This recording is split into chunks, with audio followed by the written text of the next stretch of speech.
أعوذ بالله من الشيطان الرجيم بسم الله الرحمن الرحيم السلام عليكم ورحمة الله وبركاته.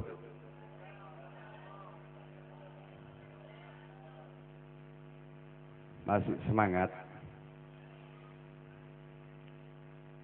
Assalamualaikum warahmatullahi wabarakatuh. Alhamdulillahi rabbil alamin. Wa bihi nasta'in ala umuri dunya waddin. Allahumma antas salam wa minkas salam wa alayka ya'udu salam. فحينا ربنا بالسلام وادخلنا الجنة الدار السلام تبارك ربنا وتعاليت يا ذا الجلال والإكرام. اللهم صل على سيدنا محمد طب القلوب ودوائها وعافية الأبدان وشفائها ونور الأبصار وغذائها وقوت الأرواح وديائها وعلى آله وصحبه وبارك وسلم أجمعين. Para habaib, para guru-guru kita, ada Habib Zain Al-Kaf dan ada Habib Novel Al-Habsi. Semoga Allah memberikan rezeki yang banyak buat kehidupannya. Semoga Allah memberikan keberkahan dalam umurnya. Dan para tuan-tuan guru, semoga Allah memberikan kesabaran dalam mengajarkan kita untuk kembali ke jalan Allah Subhanahu wa ta'ala. Yang tak kalah pentingnya dan saya hormati dan semoga Allah merahmati saudara-saudara sekalian yang sama-sama dimuliakan oleh Allah. Allah Subhanahu wa ta'ala memberikan sebuah nikmat yang tentunya tidak sedikit pun kita mampu untuk mensyukuri satu nikmat yang telah Allah berikan terhadap kita bersama. Yang mana malam hari ini kita dikasih nikmat oleh Allah Subhanahu wa ta'ala. Dari kampung sono datang kemari, dari sekampung sono datang kemari, dari Belor, dari Kidul, dari Wetan, dari Kulon datang kemari, semua semata-mata karena nikmat yang Allah telah berikan kepada kita semua. Karena kalau bukan karena nikmat Allah Subhanahu wa ta'ala yang telah kita terima, niscaya kita malam ini tidak akan ada di mari. Kalau tidak karena nikmat sehat yang Allah berikan terhadap kita semua, niscaya kita masih terkapar di tempat tidur kita malam ini.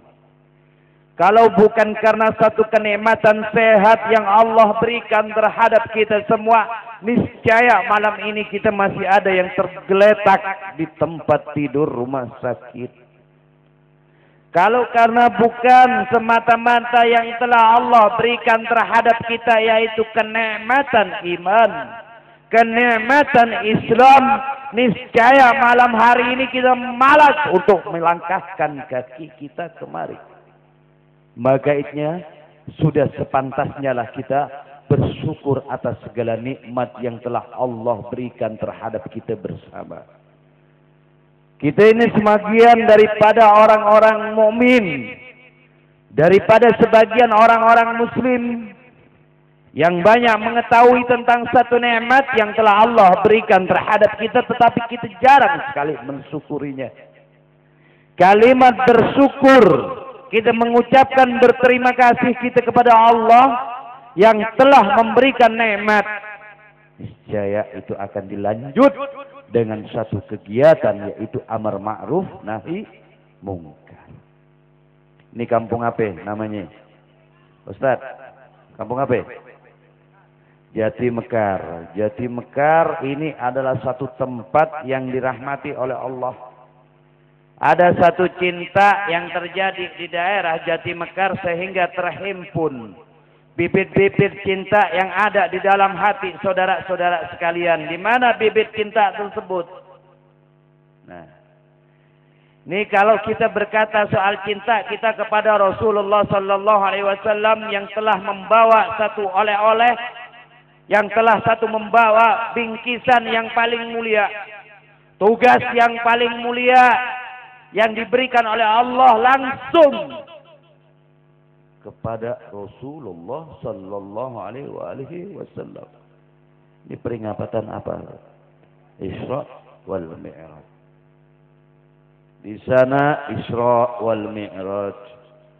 Di sana juga Isra wal Mi'raj.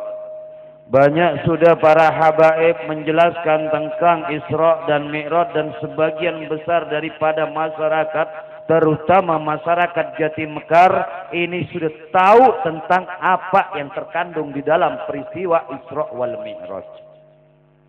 Sebagai tambahan untuk kita bersama, boleh Anda semua tiap hari beramal dalam satu hari 1 miliar. Boleh ibu-ibu dalam satu hari pergi haji, tiap minggu pergi ke Mekah.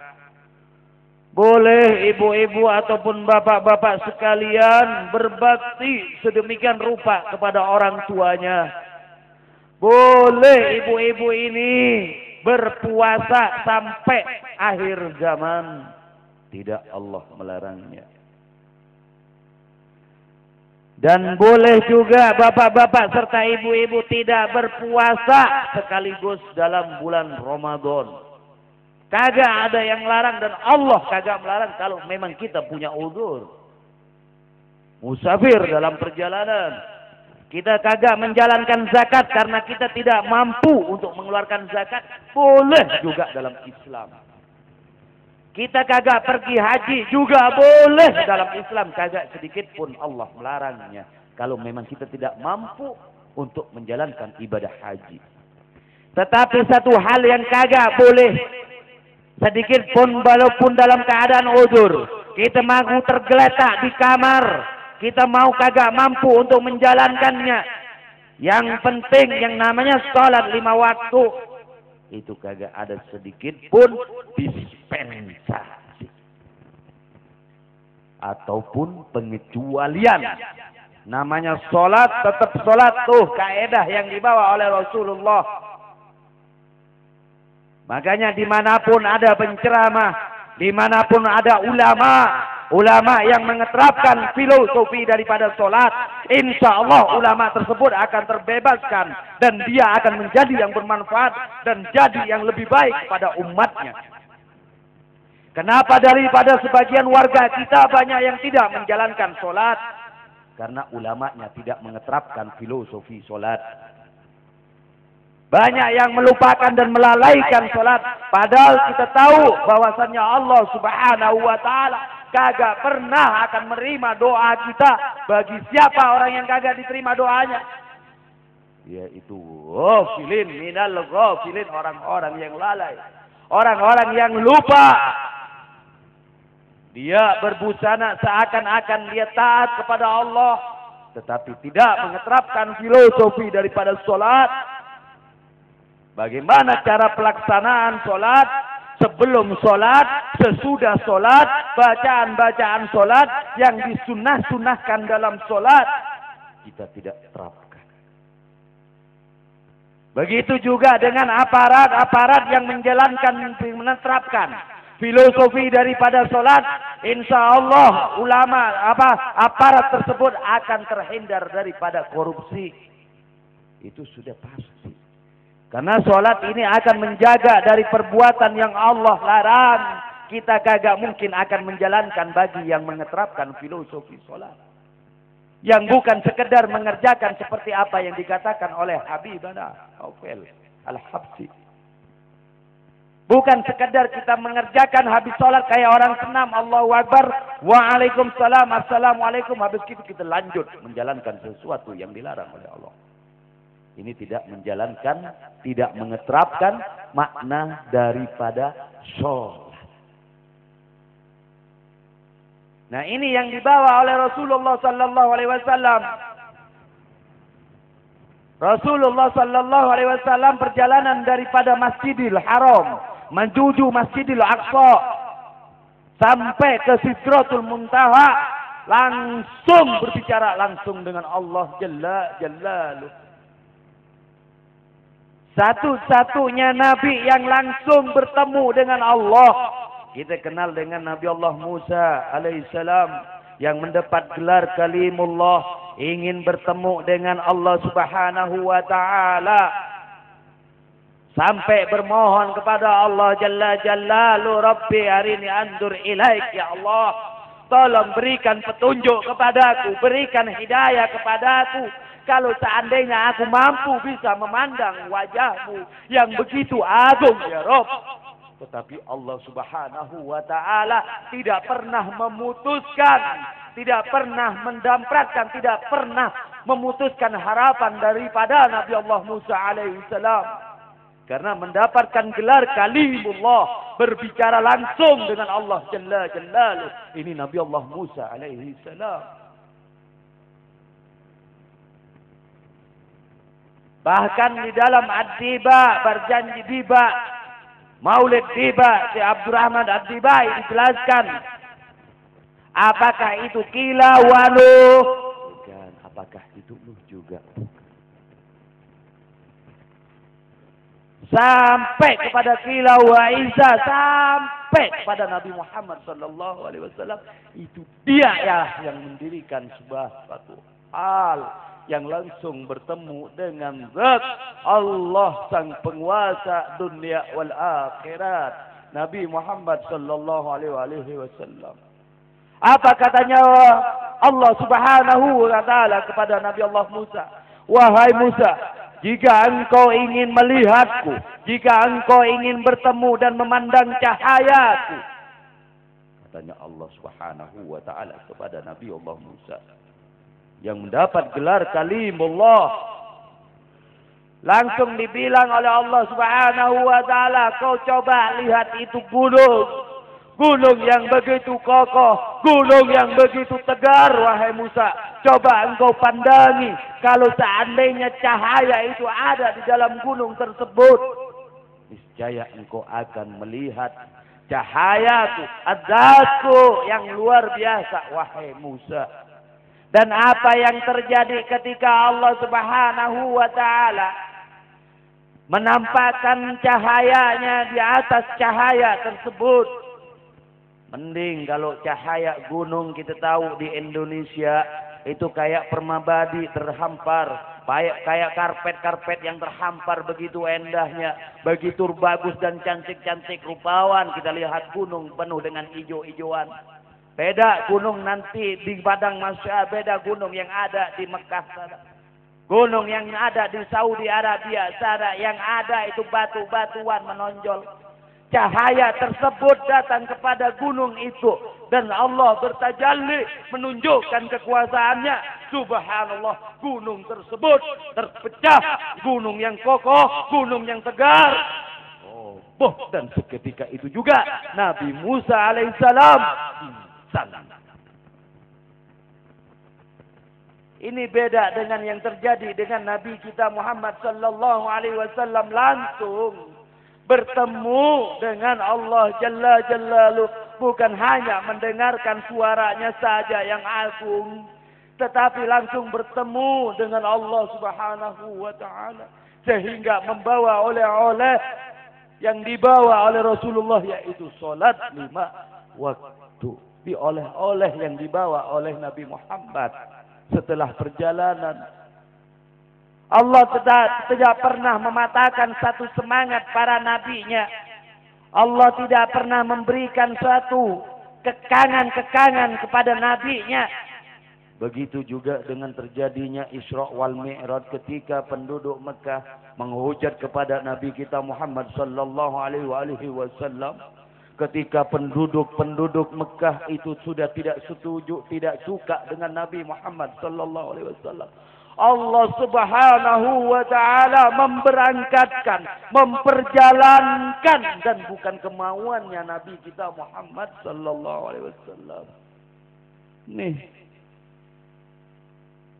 Ahlan wa sahlan Ustaz. Lanjut ya. Terus. Terus.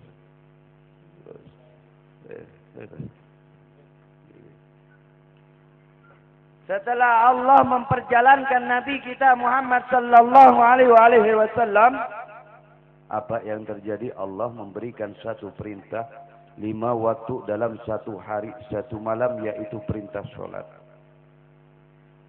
Percuma kita akan berzakat kalau tidak kita jalankan sholat. Percuma kita akan naik haji sebulan sekali ke Baitullah kalau kagak pernah kita jalankan sholat.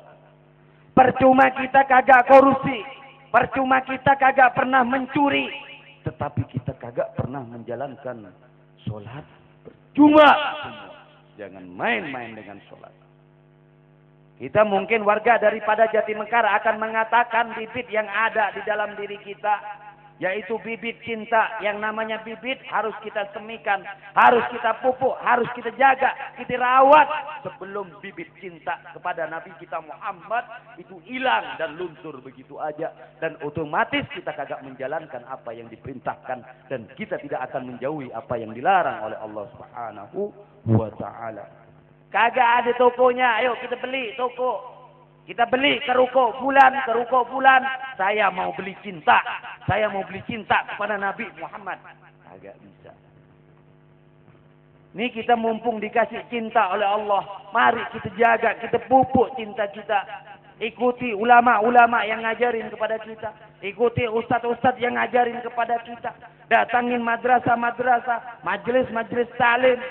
Kita belajar biar kita tahu ngebedain mana yang baik, mana yang buruk. Paham? Paham? Udah ya? Ada ustadz lagi berikutnya. Dan insya Allah mudah-mudahan ini satu pertemuan yang mendapatkan suatu berkah. Mudah-mudahan wilayah dan warga daripada Jatimamur dijadikan orang-orang yang dirahmati oleh Allah. Allah berikan rahmat buat kita semua sehingga kita bisa menjalankan sholat dengan baik. Dan kita jaga sholat kita, anak-anak kita, istri kita, suami kita, orang tua kita yang masih belum mau menjalankan sholat. Mudah-mudahan Allah berikan rahmat sehingga orang tua kita bisa menjalankan sholat dengan baik. Karena ini akhir zaman, banyak sekarang pergeseran nilai. Banyak yang dilarang dianggap hal yang wajar. Banyak yang wajar dianggap sesuatu yang lemah. Dan sehingga kita mengaminkan ataupun menjalankan apa yang dilarang oleh Allah menjadi satu bentuk kebiasaan. Dan mudah-mudahan daripada Jatimekar semuanya, orang tua kita, guru-guru kita sekitar, daripada RT dan RW-nya Allah berikan rahmat semua. Daripun aparat baik sipil maupun militer, Allah berikan keberkahan dalam hidupnya.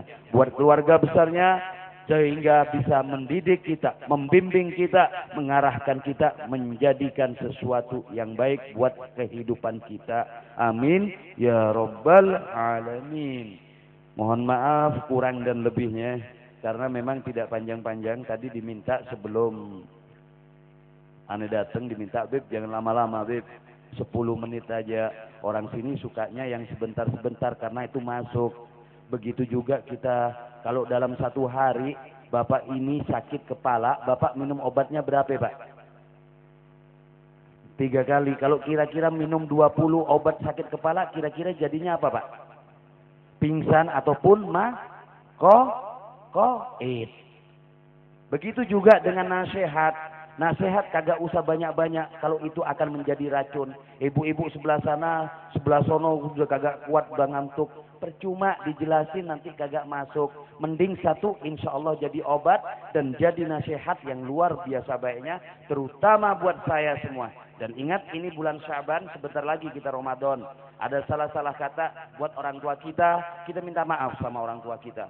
Kepada istri kita, kepada suami kita minta maaf sebelum Ramadan tiba, supaya kita bisa menjalankan bulan Ramadan ini dengan sebaik-baiknya. Dan seandainya kita dimatikan dalam bulan Ramadan ini, tidak ada lain dan tidak ada bukan kecuali kita dimatikan dalam keadaan husnul khatimah. Amin ya rabbal alamin. Jadi begitu ya, nasihat kagak usah banyak-banyak, sedikit insya Allah akan jadi obat, daripada banyak akan jadi Cun. Insyaallah mudah-mudahan iki akan berkah. Amin ya rabbal alamin. Wallahu alam. Assalamualaikum warahmatullahi wabarakatuh.